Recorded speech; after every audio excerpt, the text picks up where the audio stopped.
വനാതിർത്തിയിൽ ഗ്രാമങ്ങളിലെ മനുഷ്യരും വന്യജീവികളും തമ്മിലുള്ള സംഘർഷവും മരണവും ഇപ്പോൾ പതിവായിരിക്കുകയാണ്. കാടിനോട് ചേർന്ന പ്രദേശത്തെ മനുഷ്യവാസത്തിന്റെ അത്ര തന്നെ പഴക്കം മനുഷ്യനും വന്യജീവികളും തമ്മിലുള്ള സംഘർഷത്തിനുമുണ്ട്.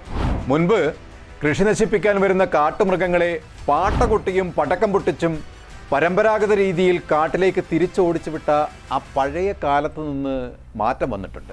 കഴിഞ്ഞ 2 പതിറ്റാണ്ടിനിപ്പുറം കാട്ടിൽ വന്യജീവികളുടെ ആവാസ വ്യവസ്ഥയ്ക്ക് ഭംഗം വന്നു.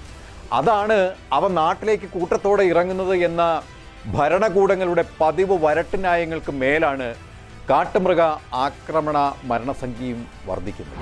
വനത്തോട് ചേർന്ന കേരളത്തിൻ്റെ എല്ലാ ഭാഗത്തും മഴക്കാലമെന്നോ വേനൽക്കാലമെന്നോ വ്യത്യാസമില്ലാതെ മൃഗങ്ങളുടെ കാടിറക്കം പതിവായിരിക്കുന്നു. ആന, കാട്ടുപന്നി, മുള്ളംപന്നി, മലയണ്ണാൻ, മ്ലാവ്, കുരങ്ങ്, മയിൽ തുടങ്ങിയ ജീവികളാണ് ഏറ്റവും കൂടുതൽ കൃഷിനാശമുണ്ടാക്കുന്നവയെങ്കിൽ നരഭോജിക്കടുവയും ഒറ്റയാനും പുലിയും ഇപ്പോൾ നരനായാട്ട് നടത്തുകയാണ് നമ്മുടെ നാട്. ഇടുക്കിയിലും മലപ്പുറത്തും വയനാടും പാലക്കാടും കണ്ണൂരും കാസർഗോഡും എന്നീ 6 ജില്ലകളിലെ വനപ്രദേശങ്ങളോട് ചേർന്ന ഗ്രാമങ്ങളിലാണ് വന്യജീവി സംഘർഷം പലപ്പോഴും രൂക്ഷമാവാറുള്ളതും മരണം സംഭവിക്കാറുള്ളതും. ആന, കടുവ, പുലി, കാട്ടുപോത്ത്, കുരങ്ങ് അടക്കം മനുഷ്യവാസ മേഖലയിൽ കടന്നാക്രമിക്കുകയാണ്. ഏത് ജീവിയാണ് ഇനി ആക്രമിക്കുക എന്ന ഭീതിയിലാണ് സംസ്ഥാനത്ത് വനമേഖലകളുമായി അതിർത്തി പങ്കിടുന്ന പ്രദേശങ്ങളിലെ മനുഷ്യരുടെ ജീവിതം.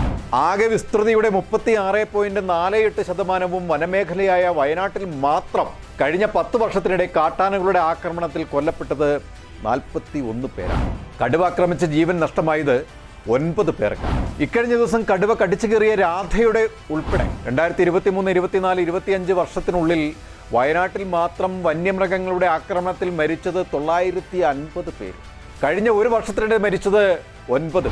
വയനാട്ടിലെ മിക്ക പ്രദേശങ്ങളിലും വന്യമൃഗശല്യം പതിവായിക്കൊണ്ടിരിക്കുകയാണ് ഇപ്പോൾ. പുൽപ്പള്ളി, മേപ്പാടി, തിരുനെല്ലി, മാനന്തവാടി ഭാഗങ്ങളിൽ കാട്ടാനയാണ് പ്രധാന പ്രശ്നമെങ്കിൽ മുള്ളൻകൊല്ലി, ബത്തേരി കഴിഞ്ഞ 1 വർഷത്തിനിടയിൽ വീണ്ടും മാനന്തവാടിയിലും കടുവയുടെ ആക്രമണത്തിൽ ജീവൻ പൊലിഞ്ഞവർ ഉണ്ട്.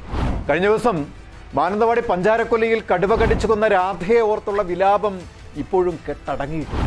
കർണാടക അതിർത്തിയോട് ചേർന്ന ഭാഗങ്ങളിൽ കാട്ടാനയും കടുവയും പുലിയും മറ്റ് വന്യമൃഗങ്ങളുമെല്ലാം യഥേഷ്ടം വിഹരിക്കുകയാണ്. ഗ്രാമങ്ങൾ കടന്ന നഗരപ്രദേശങ്ങളിൽ വരെ പകൽവെട്ടത്തിൽ പോലും ഇവറ്റകൾ സ്വൈര്യവിഹാരം നടത്തുകയാണ്. ജനത്തിൻ്റെ ജീവനും സ്വത്തിനും സംരക്ഷണം നൽകേണ്ട കേന്ദ്ര കേരള സർക്കാരുകളാകട്ടെ നോക്കുകുത്തികളായി മാറുകയും ചെയ്യുകയാണ്. നിയമങ്ങൾ മനുഷ്യർക്ക് വേണ്ടിയാകുമ്പോൾ അത് നടപ്പിലാക്കേണ്ടത് സർക്കാരും വകുപ്പുകളുമാണ്. വന്യമൃഗങ്ങളുടെ മുന്നിൽ കുരുതിക്കായി എറിഞ്ഞിട്ട് കൊടുക്കുകയാണ് നേതാക്കളെ നിങ്ങൾ ജനങ്ങളെ. വനനിയമ ഭേദഗതിയിൽ നിന്നും പിന്മാറിയെന്നും നിയമം നടപ്പിലാക്കില്ല എന്നും സർക്കാർ പറയുമ്പോഴും മരണസംഖ്യയും മൃഗത്തിൻ്റെ ആക്രമണവും തുടരുകയാണ്. ഇതൊക്കെ കണ്ട് വിലാപം പൊഴിക്കാനും മുതലക്കണ്ണീർ ഒഴുക്കാനും ഒക്കെയാണ് നിങ്ങളെങ്കിൽ എന്തിനീ കനകസിംഹാസനത്തിലെ ശുംഭരായി നിങ്ങൾ ഇരിക്കണം? നിങ്ങൾ കഴിഞ്ഞ ദിവസം ഇക്കാര്യത്തിൽ നിയമസഭയിൽ മാത്യു കുഴൽനാടൻ്റെ ശ്രദ്ധ ക്ഷണിക്കൽ പ്രമേയത്തിന് സമയം ആവശ്യപ്പെട്ടപ്പോൾ സ്പീക്കർ പറഞ്ഞതെന്താ? ശരിയാണ്, ഇത് ആവശ്യമാണ്, പക്ഷേ അനുവദിക്കാൻ ഒക്കില്ല. നമുക്കൊരു വനമന്ത്രിയുണ്ട്. മുഖ്യമന്ത്രിയുടെ കൃപാകടാക്ഷം കൊണ്ട് മാത്രം മന്ത്രി കസേരയിൽ തൂങ്ങിക്കിടക്കുന്ന നിർഗുണനായ ഒരു മന്ത്രി. ഇതിലും നല്ലത് ഒരു തീപ്പെട്ടിക്കുള്ളി ആ കസേരയിൽ കൊണ്ടുവെക്കുന്നതാണ്. PV അൻവർ ഈ ജനത്തിന് വേണ്ടി ആക്രോശിച്ചപ്പോൾ പകമൂത്ത നിങ്ങൾ ചെയ്തതെന്താ? അൻവറിനെ പിടിച്ച് ജയിലിലടച്ചു. നിങ്ങളൊന്ന് ഓർക്കുന്നത് നല്ലതാണ്. നിങ്ങളുടെ പിന്തുണയോടെ ജയിച്ചു വന്ന അൻവർ നിങ്ങളോട് ഇടഞ്ഞ് പുറത്തു പോയത് നിങ്ങൾക്കുള്ള വടിവെട്ടാൻ തന്നെയാണ്. അൻവറിൻ്റെ ശബ്ദം ജനം കേൾക്കുക തന്നെ ചെയ്തു. തൃണമൂൽ കോൺഗ്രസിന്റെ വരാന്തയിൽ നിന്നും ജനത്തിന്റെ വികാരം തിരിച്ചറിഞ്ഞ് അയാൾ നിങ്ങളുടെ നിലമ്പൂർ സീറ്റ് പിടിച്ചടക്കും. ഇനി എത്ര ശവങ്ങൾ വീഴണം നിങ്ങൾക്ക് മുന്നിൽ? ഇവരുടെ ഒഴുകുന്ന കണ്ണീരും ചോരയും ചാലിച്ച് ചക്ഷുകത്തിൽ പകർന്ന് മതിയാവോളം കുടിക്കണം നിങ്ങൾ. എന്നിട്ട് അതിന് നികുതി ചുമത്തി നിങ്ങളും നരനായാട്ട് നടത്തണം. കൂടുതൽ വാർത്തകൾക്കും വിശേഷങ്ങൾക്കും ഞങ്ങളുടെ channel like, share and subscribe ചെയ്യുക. കൂടാതെ സബ്സ്ക്രൈബ് ബട്ടണിലെ ബെൽ ഐക്കൺ എനേബിൾ ചെയ്യാനും മറക്കരുത്.